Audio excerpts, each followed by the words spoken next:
नमस्कार मित्रांनो, कसे आहात? मस्त मजेत ना? स्वागत आहे तुमचं तुमच्या फेवरेट चॅनल टॉपर चॅम्पियनमध्ये. आज आपण बघणार आहोत introduction to biotechnology lecture number 4. तर चॅनलला सबस्क्राईब केलं नसेल चॅनलला सबस्क्राईब करा, व्हिडिओ लाईक करा आणि शेअर देखील करा. तर चला सुरू करूयात.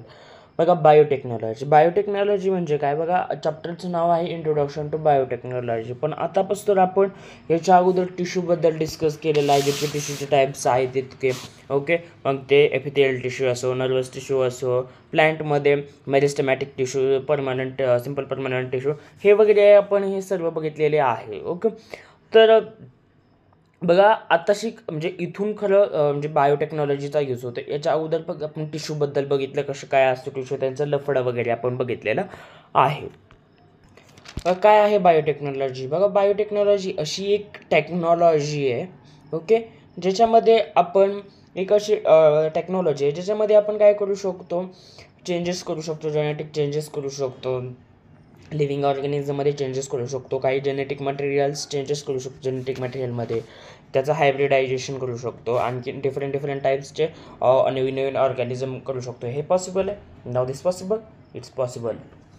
कसं पॉसिबल आहे? Because the biotechnology, okay. बायोटेक्नॉलॉजीमुळे हे पॉसिबल आहे. बघा, जसं की एक्झाम्पल मी सांगतो, म्हणजे तुम्ही सीताफळ आणि रामफळ बघितले असेल, ओके. तर बघा, सीताफळ आणि रामफळ यांच्यापासून आणखीन एक फळ तयार केलेलं आहे, ओके. तर ते बायोटेक्नॉलॉजीच्या हेल्पने तयार केलेलं आहे. बघा, कसं तुम्ही बघितले असेल का नसेल मला माहीत नाही, पण बघा, रिलेट करण्याचा प्रयत्न करा. मार्केटमध्ये अवेलेबल असतं हनुमान फळ, ओके. हनुमान फळ नावाचं एक म्हणजे हे आलेलं आहे, ओके. तर ते ह्याचं एक बेस्ट एक्झाम्पल आहे. काय केलेलं आहे, सीताफळाचं एक जीन्स घेतलेलं आहे आणि रामफळाचं एक जीन्स घेतलेलं आहे आणि दोघांचं जीन्स मिळून हनुमान फळ बनवलेलं आहे, ओके. आणि सेम जेनेटिक व्हॅरिएशन वगैरे सर्व तसंच आहे, त्याच पद्धतीनं आहे, ओके. हे जे आहे हनुमान फळ, हे जे 12th मंथ अवेलेबल असतं, ओके. सो ओके, तर हे आहे.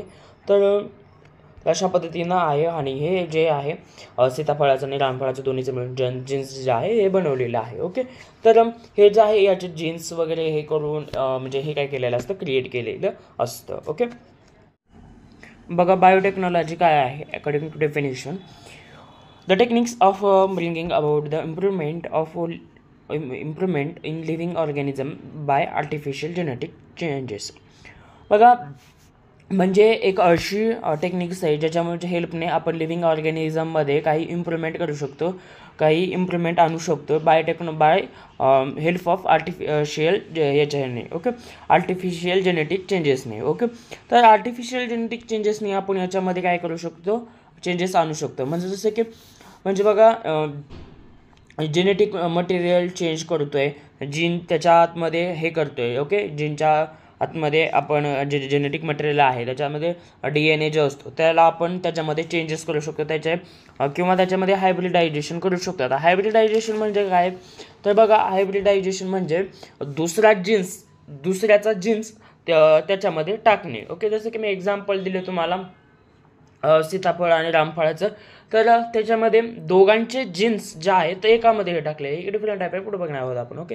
तर दुसऱ्याचा जीन्स जो आहे त्यामध्ये टाकणे, दुसऱ्याचा जीन्स जो आहे त्यात टाकून तो काय करतो, एक म्हणजे हे कशासाठी करतो आपण, तर because the welfare of human, म्हणजे माणसाच्या चांगल्यासाठी, माणसाच्या कल्याणासाठी, माणसाच्या भविष्यासाठी, ओके. म्हणजे एक हेल्थ हे करण्यासाठी, ओके. तर हे आपण ह्याच्यासाठी करतो, ओके. म्हणजे माणसाच्या कल्याणासाठी आपण बायोटेक्नॉलॉजीचा यूज करतो, ओके. तर या टेक्नॉलॉजीच्या हेल्पने आपण काय काय करू शकतो, काय काय पॉसिबल करू शकतो. तर काही प्रोडक्ट्स आहेत प्लॅन्ट्सचे, ओके. प्लॅन्ट्सचे प्रोडक्ट बनवू शकतो किंवा ॲनिमल्सचे हे करू शकतो, काही ॲनिमल करू शकतो किंवा न्यू कॅरेक्टर्स बनवू शकतो. जसं की मी सांगितलं हनुमान फळ, तर हे आपण जे आहे न्यू कॅरेक्टर्स बनवू शकतो, ओके. जे हे करू शकतो की दोघांचे स्पेसेस घ्यायचे आणि त्याचं नवीन हे तयार करायचं, ओके. तर हे आहे आपण असे ॲनिमल आणि किंवा प्लॅन्ट बनवू शकतो ज्याच्याकडे काय असणार आहेत, काही न्यू कॅरेक्टर्स असणार आहेत. एक मिनिट, तुम्हाला वर दिसते का या ठिकाणी? एक मिनिट, मी स्लाइड जे आहे या ठिकाणी हे केलेले आहेत. सो असो, तर या ठिकाणी एक वर लिहिलेलं आहे सेंटेन्स, तर बघा द इन्क्ल्यूड्स याची अशी टेक्नॉलॉजी आहे याच्यामध्ये जे जेनेटिक इंजिनिअरिंग आणि टिश्यू कल्चरिंग आहे. तुम्ही आतापर्यंत ऐकलं असेल मेकॅनिकल इंजिनिअरिंग, सिव्हिल इंजिनिअरिंग, त्यानंतर इन्स्ट्रुमेशन वगैरे, इलेक्ट्रिकल इंजिनिअरिंग हे तुम्ही टाईप्स ऐकले असतील. तर आज तुम्ही ऐकत असाल नवीनच जेनेटिक इंजिनिअरिंग. ओके, तर याच्यामध्ये जे आहे जीन्सची वगैरे जेनेटिक चेंजेस जे आहे स्टडी करून जे हे केलं जातं, चेंजेस केले जाते, ते कोण करतं? जेनेटिक इंजिनिअर केलं जातं आणि त्यामध्ये टिश्यू कल्चरिंग देखील येतं. आता टिश्यू कल्चरिंग काय आहे तर ते आपण बघूयात. आता हे टिश्यू कल्चर काय आहे बघा, ग्रोथ जी आहे, सेलची ग्रोथ किंवा टिश्यूची ग्रोथ जी आहे ते करण्यासाठी त्याच्यासाठी एक सुटेबल वातावरण पाहिजे. ओके, सुटेबल असं हे पाहिजे, म्हणजे त्याला न्यूट्रियन्स पाहिजे चांगल्या प्रमाणात. ओके, ॲक्वॅटिक हे पाहिजेत, ॲक्वॅटिक आणि न्यूट्रियन्स पाहिजे. आपल्याला माहिती आहे की याला ग्रोथ करण्यासाठी काय पाहिजे? न्यूट्रियन्स इम्पॉर्टंट आहेत. ओके, आणि कशासाठी? कारण ते ग्रो करण्यासाठी, स्वतःला ग्रो करण्यासाठी, स्वतःमध्ये डेव्हलप करण्यासाठी त्यांना काय गरज आहे? न्यूट्रियनची गरज आहे. त्याला काय म्हटलं जातं? टिश्यू कल्चर म्हटलं जातं. ओके, तर बघा आजच्या जमान्यामध्ये तर बघा जे आहे एका सिंगल सेलपासून काय होतं, एका सिंगल सेलपासून आपण एक पूर्ण ऑर्गॅनिझम देखील बनवू शकतो. ओके, एका सिंगल सेलपासून कंप्लीट ऑर्गॅनिझम डेव्हलप करू शकतो आपण. Okay, now this one cells completely developed on organism. Okay, तो कसा असणार आहे? लिव्हिंग असणार आहे ऑर्गॅनिझम. Okay, single सेलमधून. आणि जे टिश्यू आहेत तर टिश्यूच्या हेल्पने आपण डिफरंट म्हणजे टिश्यूच्या हेल्पने आपण काय करू शकतो? टिश्यू कल्चर टेक्निक करू शकतो. ओके, हे कशाच्या हेल्पने करू शकतो? तर ह्या टिश्यू कल्चरच्या टेक्निक्सने करू शकतो. ओके, तर बघा त्याच्यामध्ये म्हणजे क्लोनिंग असते. क्लोनिंग म्हणजे काय बघा, सिमिलर दिसणारे ॲज इट इज जे आहे सिमिलर दिसणारे. ओके, तर तशा पद्धतीनं आहे. एक पुढे एक तुम्हाला आहे बघा, मी थोडीशी हिंट देतो. एक ही आहे क्लोनिंगचं एक एक्झाम्पल आहे. ओके, ते देखील आपण पुढं बघणार आहोत कशा पद्धतीनं आहे ते. ओके, तर ओके, तुम्हाला म्हणलं ना मी सुटेबल वातावरण बघा, ते अशा पद्धतीनं काही याच्यामध्ये अशा देखील टेस्टिंगसाठी हे केलं जातं. तर या ठिकाणी अशा पद्धतीनं देखील याची हे केले जाते, ग्रोथ केली जाते. ओके, आर्टिफिशियल तरी. तर टिश्यू कल्चरसाठी जे हे आहे लिक्विड, त्यानंतर लाईक मीडियम जे आहे तर ते मीडियम जे आहे प्रिपेअर असलं पाहिजे, म्हणजे चांगलं असलं पाहिजे. जसं की मी सांगितलं तुम्हाला या पद्धतीने जे आहे अशा पद्धतीने हे केलं जातं, मीडियम तयार केलं जातं. ओके, तर त्याच्यामध्ये जे आहे एक अगार म्हणजे तुम्ही काय केलं असेल. ओके, सो अगार जे आहे त्यांना सपोर्ट न्यूट्रियन्स हे करतं, न्यूट्रियन्स देतं आणि एनर्जी जे आहे नेसेसरी देतं. ओके, तर ही जे आहे टिश्यू कल्चर जे आहे ती यूज अशा टिश्यू कल्चरसाठी अशा पद्धतीचे टेक्निक जे आहे ते यूज केले जाते. ओके, सो अशा पद्धतीनं काही तयार केलं जातं. ओके, फ्युचर जर अशा पद्धतीचे इंजिनियर बनलात तर चांगलीच गोष्ट आहे. ओके, जर जेनेटिक इंजिनियर बनलात तर हे तुम्हाला नक्कीच हे होईल. ओके, त्याकरिता खूप शिकावं लागतं. ओके, आता ही जेनेटिक इंजिनिअरिंग असते, ह्याच्यामध्ये बायोटेक्नॉलॉजी असते. ओके, जेनेटिक इंजिनिअरिंगमध्ये बायोटेक्नॉलॉजी असते. ही खूप सारे चेंजेस देखील याच्यामध्ये खूप सारे चेंजेस देखील येतात. हे चेंजेस पाहायचे आहेत. चेंजेस इन ॲग्रिकल्चर, हे बायोटेक्नॉलॉजीमध्ये कशा पद्धतीने चेंजेस येतात. Okay, changes in agriculture management and due to biotechnology कशा पद्धतीने हे होतं ते बघायचं आहे आपल्याला. त्यानंतर याच्यामध्ये आपल्याला बायोटेक्नॉलॉजीमध्ये कशा पद्धतीनं ॲग्रिकल्चरमध्ये कशा पद्धतीने चेंजेस करता येतात, काय याच्यामध्ये चेंजेस होतात ते आपल्याला पाहायचं आहे. ओके, बघा GM क्रॉप्स काय आहे? GM जेनेटिकली मॉडिफाय असतं. Okay, GM genetically modify crops असतं. ओके, तर हे आहे आणि याच्यामध्ये याला GM क्रॉप्स म्हणतात. ओके, याला GM क्रॉप्स असं म्हटलं जातं. हे खूप फेमस आहेत, याच्या म्हणजे खूप फेमस आहे. ओके, हे जे प्रोडक्ट आहे हे प्रोडक्टमध्ये काय केलं जातं ॲक्च्युली याच्यामध्ये जे ही आहे जी DNA याच्यामध्ये काय होतं की बघा आपण जे हे केलं असतं जसं की जे क्रॉप्स आहे. ओके, जे क्रॉप आहे ते प्रोड्यूस करतो शेतकरी आपण म्हणजे फार्मर्स नॅचरली बनवतात. ओके, तसंच त्या ठिकाणी देखील बनवलं जातं. पण जे सीड आहे त्या सीडचे जे DNA आहे त्याच्यामध्ये काही चेंजेस केले जातात, बदल केला जातो. ओके, जे बदल केला जातो. का बदल केला जातो? कारण त्याच्यामध्ये जे आहे वेगळं काहीतरी हे केलं जातं, म्हणजे त्याच्यामध्ये वेगळं काहीतरी करायचं असते. ओके, त्याच्यामध्ये हे वेगळं करायचं असतं. ओके, आणि ते जे क्रॉप्स आहेत ते क्रॉप्स नॅचरल क्रॉप्सपेक्षा थोडेसे व्हॅरिएशन जे आहे त्याच्यामध्ये वेगळे असतात. ओके, जे जीन्स असतात त्याच्यामध्ये काही बदल केला जातो. ते क्रॉप्स जे आहेत ते क्रॉप्स पहिल्यापेक्षा एफिशियन्सी दिसतात. ओके, त्याची प्राईस देखील खूप महाग असते. ओके, त्यांची प्राईस देखील महाग असते. हे जे नॅचरल क्रॉप्स असतात त्यांच्यामध्ये DNA थोडासा गडबड केली जाते, वेगळा हे केला जातो, चेंज केला जातो. ओके, आणि त्याच्यामध्ये चेंजेस करून त्याचे जीन्स जे आहे त्याचे चेंजेस केले जातात. कारण त्याच्यामध्ये एक चांगलं न्यू व्हॅरिएशन प्रोड्यूस करण्यासाठी आर्टिफिशियली त्यासाठी त्या ठिकाणी हे केलं जातं, चेंजेस केलं जातं. ओके, त्या ठिकाणी काही केलं जातं, चेंजेस केलं जातं.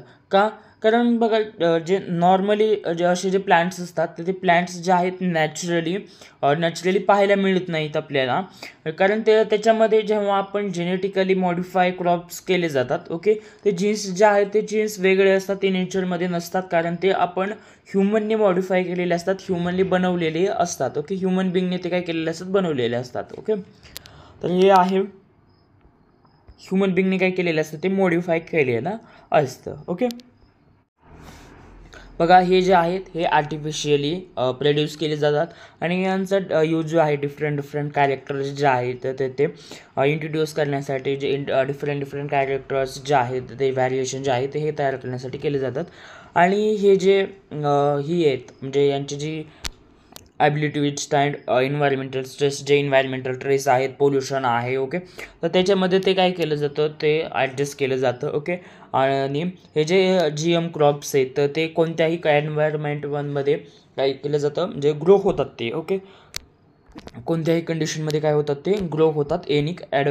जे हे असतात तर त्या कंडिशनमध्ये, कोणत्याही कंडिशनमध्ये ते काय करतात, स्वतःला ग्रो करतात. ओके, तर ते कोणकोणते ही आहेत ते आपण बघूयात कोणकोणते. तर बघा, जे नॅचरली इन्व्हायरमेंटमध्ये बघा हे GM क्रॉप्स जे आहेत नॅचरली प्रत्येक इन्व्हायरमेंटमध्ये जे आहे इन्व्हायरमेंटल ट्रेस झालं, टेम्परेचर चेंज होतं, कधी थंडी येते, कधी उन्हाळ्यात हे होतं. ओके, त्यानंतर हे जे चेंजेस आहेत, क्लायमेट चेंजेस वगैरे, ते याच्यामध्ये ते काय करतो, स्वतःला ॲडजस्ट करतो, स्वतःला ग्रो करतं ते. बघा हे जे GM क्रॉप्स असतात तर ते रेजिस्टन्स इनसाइड पेस्टिस असतात. म्हणजे जे किडे, आळ्या, ओके, जे पॅथोजन वेस्ट साईड जे असतात त्यांच्यापासून जे स्वतःला वाचवू शकतात. ओके, यांच्यापासून स्वतःला वाचवू शकतात. यांचे मूळ क्रॉपला नुकसान पोहोचू नये म्हणून जर आपण एखादा हार्मफुल केमिकल यूज केला, पेस्टिसाइड्स केला, तर त्याने देखील काही फरक पडत नाही. ओके, आणि हे जे GM क्रॉप्स आहे, GM क्रॉप्स याचा यूज देखील न्यूट्रियंट्स व्हॅल्यू जे क्रॉप्सचे जे व्हॅलिड असतात, तर जसं की आपण खाल्ल्यानंतर आपल्याला कॅरीवेल मिळतं, तर ते आणखीन जास्त काय होतं, मिळतं. ओके, बघा या GM क्रॉप्सचा जर यूज केला आपण, याचा यूज केल्यानंतर जे इम्प्रूव्हमेंट आहे तर ती इम्प्रूव्हमेंट काय होते, जे आपले न्यूट्रिएंट व्हॅल्यू आहे. ओके, तर ती म्हणजे जे आपण खाल्ल्यानंतर हे भेटतं तर ते जे आहे तर ते आणखीन जास्त वाढते. आणि ओके, यांचं जे काही म्हणजे लॉस आहे तर ते कमी आहे, लॉस जे आहे तो ते कमी प्रमाणात असतो. ओके, बघा हे जे GM क्रॉप्स आहे तर हे GM क्रॉप्स ज्या वेळेस शेतकऱ्याला कळलं, फार्मर्सला कळलं हे जे आहेत हे बेटर क्वालिटीचे आहेत आणि हे क्रॉप्स जे आहेत हे भारी देखील आहेत. ओके, आणि हे जे आहे यांची शेतकऱ्यांना कळल्यानंतर यांचे जे क्रॉप्स जे आहे तर ते यांची लागवड जी आहे तर ते लार्ज स्केल प्रमाणात वाढली. ओके, याने आपल्याला देखील काही नुकसान होत नाही, उलट फायदा आहे. ओके, बघा काही असे प्लांट्स असतात जे भारी प्रमाणात उगवले जातात.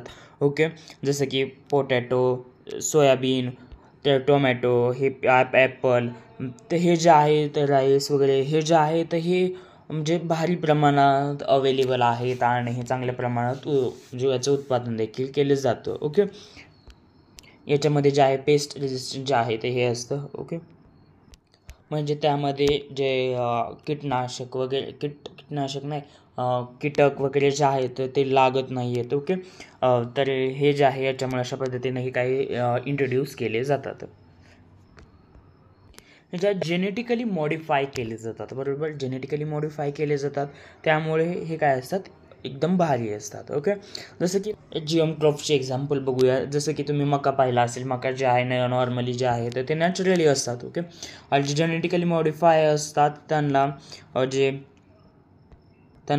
मोड 810 म्हटलं जातं, त्यानंतर मोड 863 असं म्हटलं जातं. ओके, त्यानंतर पोटॅटो आहे. ओके, पोटॅटोला त्याला ॲम्फ्लोरा म्हटलं जातं. ओके, त्यानंतर राईस जे आहे गोल्डन राईस जे खूप महाग विकलं जातं. ओके, त्यानंतर सोयाबीन जे आहे ती आहे वेस्टर्न गोल्ड. ओके, ही आणि बॉडी बनली जाते आणि हे देखील खूप महाग असते. ओके, त्यानंतर टमॅटोमध्ये आहे वैशाली, याच्यामध्ये जे आहे जेनेटिकली प्रोड्यूस केलं जातं, जीन्समध्ये चेंजेस करून बनवलं जातं. ओके, त्यानंतर आहे कॉटन BT कॉटन.